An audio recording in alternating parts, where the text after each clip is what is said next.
আমাদের acting chairman যিনি আছেন, ভারপ্রাপ্ত চেয়ারম্যান জনাব তারেক রহমান সাহেব, উনি সব সেটা আমল করলেই হবে, খালি ঘোষণায় না থাকুক। এটা না, মানে এটা আমরা হৃদয়ে ধারণ করি। ঘোষণায় বলছে গণভোটকে মানে নরমালাইজ করার জন্য অনেক কথা কিন্তু ইতিমধ্যে এসেছে মিডিয়াতে।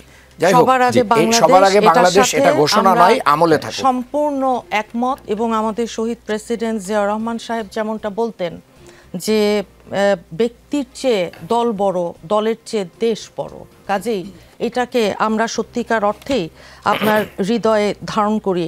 দেখেন, বিএনপি সংস্কারের অত্যন্ত পক্ষের একটা দল, সংগঠন হিসেবে বলুন, বিএনপির সংস্কারের যে দীর্ঘ ইতিহাস আমি রিপিট করব না, অলরেডি বলে দিয়েছি। কাজেই আমাদের শহীদ প্রেসিডেন্ট জিয়া রহমান থেকে শুরু করে এই আজকে পর্যন্ত it is a continuous process.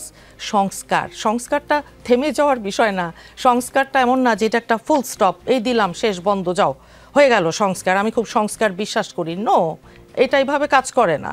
Everyday এক একটা জিনিস আসবে এবং আমরা সংস্কারটার দিকে সংস্কার করে এগিয়ে যাব। মুন্নি আপা, এবার আমার প্রশ্নটা করি, সেটা হচ্ছে যে আজকের এই যে লকডাউন কর্মসূচি, আওয়ামী লীগ কিন্তু তৃপ্তির ঢেকুর তুলছে। আচ্ছা। এবং তারা ওই সেই একই প্ল্যাটফর্মে তারা জানান দিচ্ছে যে তারা সফল হয়েছে এবং এই দেশের মানুষ তারা বলছে যে লকডাউনে তারা সাড়া দিয়েছে। আবার আপনারা বলছেন যে অনেকেই ভয়ে আসলে বের হয়নি, সেটা আলাদা বিষয়। আপনি যদি আওয়ামী লীগের অর্জনটাকে আজকে বিশ্লেষণ করেন।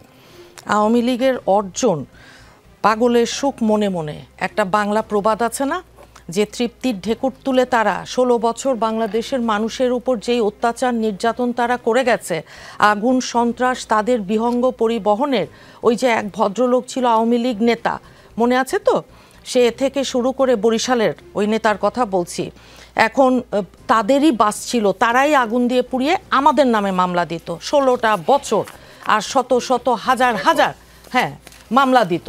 এখন আগুন সন্ত্রাসে তাদের হাত পাকা। আমি শুধু ভাবি কি জানেন, 5ই আগস্টে এই যে ফ্যাসিস্ট পালিয়ে গেল, সমস্ত তার আত্মীয় স্বজন, বহু আত্মীয় স্বজনদের এমপি টেমপি বানিয়েছিল, তাদেরকে নিয়ে গেল, কিন্তু তার দলের আরও যে নেতাকর্মী ছিল, কই তাদের একজনকেও তো উনি বলেছেন বলে আমাদের জানা নাই। এখন বিদেশে বসে তারা তৃপ্তির ঢেকুর তুলছে, ক্যানাডার ওই বেগমপাড়ায় থাকছে, না মালয়েশিয়া, পর্তুগাল, আমেরিকা, কোথায় লক্ষ লক্ষ 30 লক্ষ কোটি টাকার বেশি পাচার করে নিয়ে গেছে।